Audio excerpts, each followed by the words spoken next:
合欢山的母鸟是真出名的风景区，也毋过哦，常常拢有人伫遮变鬼变怪。最近有民众伫山顶拍麻雀，今仔透早又有民众伫遐大埔旁露营，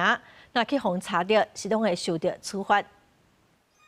敢是去画面翕到5位民众有大人有囡仔，伫咧镜头前大埔旁直接就地露营，地点就伫咧合欢山国家公园的武岭顶。台管处表示，这款的行为已经违反台鲁国国家公园区域内禁止事项，会使开罚1500至3000块。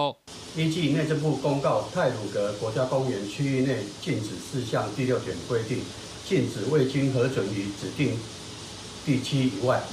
搭设帐篷露营，违者可 处新台币1500元到3000元的罚款。山壁上的小弟不要爬越栏杆拍照。台十石架山合欢山武岭海拔3275公尺，是全台公路上悬的所在。真侪游客拢会来到这，但是变鬼变怪乌白母的事件频传。去年有民众为着翕相爬去伫山壁，最后是去予警方驱离。今年初还阁有人半暝摕玩具布穿到镜头前留念。 这个月21号半暝，是有一群少年人到武岭顶摆桌啊拍麻雀，台管处调阅监视器，已请警方调查。合欢山